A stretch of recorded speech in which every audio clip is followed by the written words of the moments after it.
la in syakartum wala in kafartum, ada kata dia. Sehingga kita yang mendikte Allah, sehingga kita kepengen Allah tu melakukan sesuatu sesuai dengan kehendak kita. Itu keras hati nama itu. Wa illam yasha, tauhid seperti itu. In yasha yaf'al, jika menghendaki ya Allah yaf'al, muat ianya Allah. Wa illam yasha, dan jika tiada yang menginginkan ianya Allah, lam yaf'al, dan muat ianya Allah. Tauhid seperti itu. Anda tidak, Ustaz pindah berhujan das, kita ada jalan lah, ada saya nyu awak pindahnya. Ada dia kata dia, awak tukang nunggu hujan, kata dia. Menolak begitu banyak bahagia, begitu banyak, jangankan awak bahagia, kodok senang, begecon senang, cacing senang, tanaman senang, gala senang galo, ayam senang, itik senang, semut galo senang galo hujan 2 hari kok. Kita menginginkan Allah menetapkan takdirnya sesuai dengan keinginan kita. Ikut nama kufur nikmat. Dan kita tidak menginginkan ketetapan yang Allah buat kepada kita tidak sesuai dengan keinginan kita. Akan kupur. Dan itu adalah perjalanan kehidupan kita. Na'udzubillah min dzalik. Mudah-mudahan sedikit berkah modal. Saya diajari guru saya, guru sirot, kata dia, yang ada rukun taubat itu 3 yang kata dia. Satu, saya minta izin ya, guru nak ninggalkan oleh-oleh untuk yang ada. Oleh-oleh sebenarnya oleh-oleh dari sini, oleh-oleh dari almarhum guru saya, guru kita. Apa kata dia? Ya, rukun taubat ada 3. Satu, berhenti melakukannya. 2, menyesali melakukannya. Dan 3, berjanji tak akan mengulanginya lagi. Contoh sederhana. Ketika kita misalkan nak bertobat daripada hasad, satu sifat hasad, itu kiaskan kepada yang lain. Misal contoh seperti itu, kita bertobat kepada nak satu sifat hasad, kita katakan kepada Allah, ya Allah, ya aku bertobat sama kau ya Allah, ya, daripada segala sifat hasad yang sudah aku lakukan selama aku hidup di dunia ku, dari mulai sedari dulu sampai saat ke malam ku ya Allah, aku berhenti melakukannya, aku nyesali melakukannya, dan aku janji tak akan ngulangi lagi ya Allah. Katakan seperti itu kepada Allah, dan perbanyaklah istighfar, ya, pasti Allah hapus daripada segala catatan keburukan kita, pasti. Tidak ada pakai insya Allah, dah ada, pasti. Apa sebab? Ya, innallaha yaghfiru dzunuba jami'an. Sungguh Allah itu mengampuni ianya Allah akan dosa galo-galo dosa. Innahu huwa ghafurur rahim. Sungguh ianya Allah huwa bermula ya Allah, ghafur itu yang maha pengampun, lagi apa? Rahimun, lagi maha penyayang. Kita ngap sayang Allah kepada kita, maka saya tidak pakai insya Allah, dah pasti dan pasti. Ya. Awwalu ma katabahul qalam, kata Syekh Nawawi Al-Bantani, ya, dalam syarah kitab Kasyifatus Syajai, apa? Ya, anak tawwab. Ya. Pertama kali yang duduk sekolah, kata Syekh Nawawi Al-Bantani, ya, anak tawwab, bermula aku itu adalah yang maha penerima tobat. Wa anna atub, dan aku akan menerima bagi tobatnya seseorang, ya, mentabah, bagi orang yang bertobat, pasti. Jadi apa? Jadikan apa? Ya, spiritkan diri kita, motivasi diri kita sama-sama. Saya sedang menceritakan diri saya, ya, karena saya seorang ahli maksiat. Saya sedang membicarakan diri saya. Ya, jadi spiritkan diri kita, dorong diri kita, motivasi diri kita, ya, jadikan nafas-nafas kita kok, ya, menjadi nafas-nafas pertobatan. Jadikan nafas-nafas kita kok nafas-nafas mentauhidkan Allah Subhanahu. Macam mana kita nak mentauhidkan Allah? Ya, Bagaimana kita nak mencintai Rasulullah dengan begitu betul-betul dorongan daripada hati sanubari kita? Bagaimana kita? Sedang hati penuh dengan kezaliman, penuh dengan kegelapan, penuh dengan segala macam. Mudah-mudahan di ke depan perjalanan nafas kita, di akhir perjalanan hidup kita di dunia itu, Allah jadikan tarikan nafas kita adalah nafas-nafas pertaubatan dan mentauhidkan Allah Subhanahu. Maka kata Syekh Abu Bakar Al-Warraq, iku murabbinya Hujjatul Islam Imam Al-Ghazali. Apa kata Syekh Abu Bakar Al-Warraq? Ad-dunya salah satu anfas. Bermula dunia itu tiga nafas. Apa nafas yang pertama? Nafsun madha. Amilta fihi ma amilta. Nafas pertama adalah nafas yang lampau, nafas yang sudah kita pakai, nafas itu di masa-masa lalu. Ma'amilta, apa yang sudah kita perbuat dengan nafas yang terdahulu. Adakah kebaikan, adakah ketaatan, adakah nuntut ilmu, segala macam, adakah zikir, adakah segala macam. Ya syukur-syukur kita banyak melakukan ketaatan. Tapi bagaimana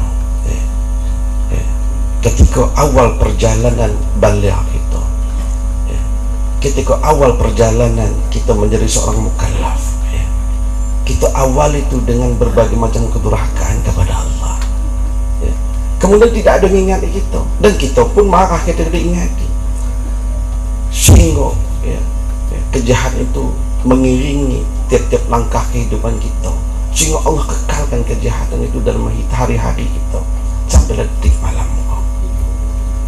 Dan ikut kelak galau nak kita dong jawabkan, dan ikut tak nak kita tobat. Kemudian apa lagi? Yang kedua, nafsun antafihi, nafasun antafihi. Dan kedua itu nafas yang sabit nafas itu engkau berada dalamnya. Ialah kini itu. Akulah nafas kita. Ikulah nafas kita secara hakikat. Ikulah nafas kita ikulah kehidupan kita secara hakikatnya. Wa nafasun atadrukuhu amla. Dan isu lagi atau 2 detik lagi atau 1 menit lagi belum tentu nafas itu ada tidak sama kita. Hakikat nafas kita yaitu satu tarikan nafas kita, dan jangan harap dapat menghembuskan kembali, karena itu bukan nafas kita. Ketika Allah hembuskan, nak bersyukur, itu nak bersyukur. Maka lanjut dari kisah itu, kata Imam Al-Ghazali, kam min mutanaffisin nafasan. Berapa banyak, kata Imam Al-Ghazali, kam min mutanaffisin nafasan. Berapa banyak daripada orang-orang bernafas akan satu nafas. Dan peristiwa itu kejadiannya banyak kita jumpai, sama ada di keluarga kita, di sahabat kita, ataupun orang lain di kampung kita. Faja'ahul maut. Sekali naik nafas tu, faja'ahul maut tu, niscaya maka telah mendatangi akan nafas yang satu tu oleh kematian. Ternyata dia di dalam kematian dia masih menyimpan kejahatan juga kepada Allah. Lupa ya nobatnya, lupa ya nobatnya. Sedangkan yang kita ketahui, sedang kita pahami, dulungan kita, pekepekian kita, tangisan kita kelak ketika di dalam kubur tu, itu tak akan merubah kondisi kita dalam kuburan. Litaklah meki, litaklah nak mahu, litaklah nak nangis, litaklah ngantuk-ngantuk di kepala. Tak akan merubah nasib kita kelak di masa yang akan datang ketika kita sudah meninggalkan dunia yang fana. Sebelum itu terjadi, sebelum peristiwa besar itu terjadi, sebelum peristiwa yang terbesar yang akan kita alami itu terjadi, yang mana itu? Yaitu ketika kita dalam meninggal dunia fana itu, kita nak segeralah tobat. Falasta tamliku nafasan wahidan bil haqiqati. Falasta, maka bukanlah engkau, maka tiadalah engkau, tamliku, engkau memiliki illa nafasan wahidan, melainkan mempunyai nafas yang satu, ialah nafas bil haqiqati, dengan hakikatnya cuma sekok nafas itu. La yauman wala sa'atan, tak ada dalam satu hari, dan juga dalam satu saat sekali nafas. Lantas kalau memang itu kejadian nafas kita yang Allah berikan kepada kita, apa yang mesti kita lakukan? Fabadir binafasin wahidin, maka bersegeralah olehmu dengan nafas yang satu, ia nafas kepada apa? Ila ta'ati wa taubati, kepada banyak melakukan ketaatan dan kepada banyak melakukan apa? Pertaubatan kepada Allah Subhanahu.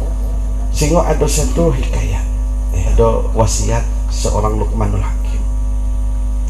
Luqmanul Hakim, mungkin daripada 1000 para nabi. Dia berwasiat kepada anaknya, ya bunayya, wahai anakku, la ta'khir taubah, jangan sekali-kali kau menunda pertaubatan. Jangan sekali-kali kau menunda taubatan. Itu wasiat aku sama kau. Di mana saja abad disakakan anak bertanya kepada siapa? Luqmanul Hakim.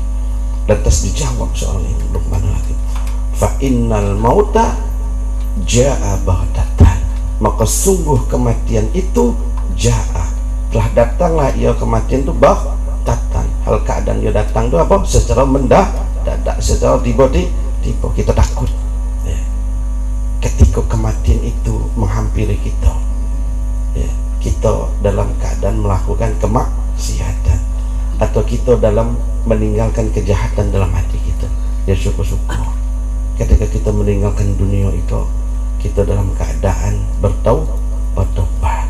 Mudah-mudahan an-nadamu taubah, bermula penyesalan dalam hati itu ada bertaubat, wa taibu minaz-zanbi kamala zanbalau, dan bermula orang yang bertobat daripada dosa itu kamala zanbalau, seperti orang yang tidak lagi punya dosa. Mudah-mudahan qul ya, katakan wahai Muhammad ya, katakan Muhammad ya, qul ya ibadillazina asrafu ala anfusihim, katakan Muhammad kepada orang-orang yang telah berlebih pada diri dia, la taqnatu min rahmatillah, jangan putus asa daripada ampunan Allah. Rahmatan bimakna maghfiratan, jangan putus asa daripada rahmat Allah, bimakna jangan putus asa daripada apa? Ampunan Allah. Cukuplah dulu ngaji lah. Sudah panjang lagi, ada lagi cuma sudah cukup lah ya. Belum lagi sudah cuma itulah, mudah-mudahan dikit berkah dan berman. Jadi rukun tobat ada berapa? Kalau oleh dari saya, oleh dari guru saya sifat apa? Rukun tobat ada berapa? 3. Pertama apa? Berhenti melakukan. Mudah-mudahan ikut dapat merekam dan dapat diluding ke dalam hati kita dan melekat sampai kita mati. Amin. Rukun tobat ada berapa? Pertama, berhenti melakukannya. Kedua, nyesali melakukannya. Ketiga, janji tak akan ngulang. Sekali lagi ya, biarkan. Rukun tobat ada berapa? 3. Pertama, berhenti melakukannya. 2, nyesali melakukannya. 3, janji tak akan ngulang. Sekali lagi ya, biar lekat. Rukun tobat ada berapa? 3. Pertama, berhenti melakukannya. 2, menyesali melakukannya. 3, janji tak akan ngulanginya. Mana contoh bertaubatan? Contoh sederhana, orang yang minum sabul khamar lah, contoh sekot lagi. Contoh orang sabul khamar lah, contoh sabul khamar, ya ada dosa batin dan ada dosa zahir. Kita buat 2 perbandingan. Tadi kan hasan, dosa batin. Kita buat perbandingan sekot lagi daripada bertobat daripada dosa apa? Dosa zahir. Katakanlah seperti sederhana ya, sabul khamar lah. Orang minum khamar, orang minum topi miring dan dosa seperti itu. Ya Allah, ya aku bertobat sama kau ya Allah, daripada ya di masa yang lalu aku kerap sekali minum sabun khamar. Aku kerap daripada minum arak-arak atau minum-minum yang keras. Sebut begal-begal lu. Ya Allah, di masa lalu aku selalu mabuk-mabukan ya Allah. Aku bertobat sama kau ya Allah daripada dosa mabuk-mabukan itu. Aku berhenti melakukannya, aku menyesali melakukannya, dan aku janji tak akan ngulangnya lagi ya Allah. Banyak beristighfar. Astaghfirullahaladzim, astaghfirullah, tolak istighfar. Kalau bisa sehari itu 1000 istighfar, itu pun kurang. Kalau bisa berapa sehari istighfar? 1000, itu pun kok tak dapat 1000 buat 900, tak dapat 900 buat 8, tak dapat 800 buat 7, tak dapat 700 buat, tak dapat 600 buat 500, tak dapat 500 buat 4, tak dapat 400 buat dak buat 300, dak 300 buat 2, dak 200 buat, dak 100 enak minta mati cepat. Dak gala-gala dak gala-gala. Mudah-mudahan itulah yang dapat saya sampaikan. Mudah-mudahan sedikit kok mudah-mudahan bakah. Maka definisi taubat itu perlu pemahaman. Jadi ketika mengkaji dia perlu ta'rif, perlu definisi. At-taubah, bermula taubat itu ya mutlak rujuk secara lughah. Fil lughati mutlaq rujuk, itu mutlak rujuk, mutlak kembali. Tapi istilahi dan sabit daripada apa? Dalam istilah apa? Ar-ruju'u amma kana mazmuman fi syar'i. Makna taubat apa? Ar-ruju'u, bermula kembali daripada apa yang kembali? Amma, daripada sesuatu perbuatan, daripada kana yang ada ini perbuatan, mazmuman, itu yang dicela. Itu yang dicela. Pada siapa dicela? Fi syar'i, di dalam perkara syariat. Kemudian apa? Dia kembali daripada perkara yang dicela oleh syariat. Kemudian ke mana? Kemudian dia kembali untuk melakukan daripada yang mahmud, mudah, perkara yang baik. Telat lagi ngaji kok. Panjang masih kok. Sudahlah dulu lah.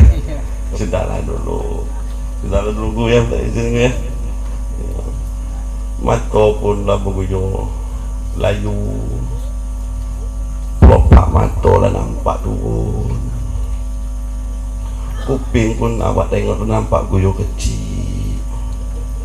Hidung tu awak tengok lubang berguyo kecil. Bibir awak tengok berguyo pecah. Air ludah tu nampak berguyo kering.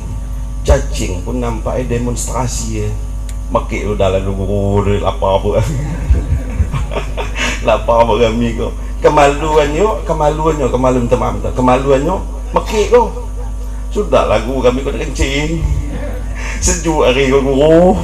Sudah sehingga ya percuma saya nyampaikannya lagi ketika kuping tak ada ikhlas untuk karena begitu banyaknya kendala yang ada dalam diri. Sebenarnya hakikat kendala dia kerasa di itu. Sebenarnya kendala di situ. Sudahlah dulu lah ngaji dikit, mudah-mudahan apa sedikit kok berkah mudah-mudahan apa pertemuan malam kok mudah-mudahan diridhoi sama Allah. Mudah-mudahan Allah beri taufik kepada kita untuk bertobat. Mudah-mudahan Allah beri taufik bagi kita untuk bertobat. Mudah-mudahan Allah berikan kepada kita kekuatan untuk bertobat. Kemudian mudah-mudahan Allah tolong kita untuk bertobat. Mudah-mudahan Allah kekalkan kita dalam pertobatan, dan mudah-mudahan Allah jadikan akhir kehidupan kita dunia itu di dalam pertobatan kepada Allah. Amin ya rabbal. Mungkin itulah yang dapat saya sampaikan. Ketika ada salah saya dalam penyampaian, saya mohon maaf lahir dan batin. Sungguh saya bukanlah siapa-siapa. Dan sungguh saya tidak punya ilmu. Sungguh saya masihlah seorang murid. Saya minta maaf sekali lagi pada murid saya, pada tuan-tuan yang lain. Ketika ada salah penyampaian, saya minta maaf dan segala yang ada sekarang. Assalamualaikum warahmatullahi wabarakatuh. Waalaikumsalam warahmatullahi wabarakatuh.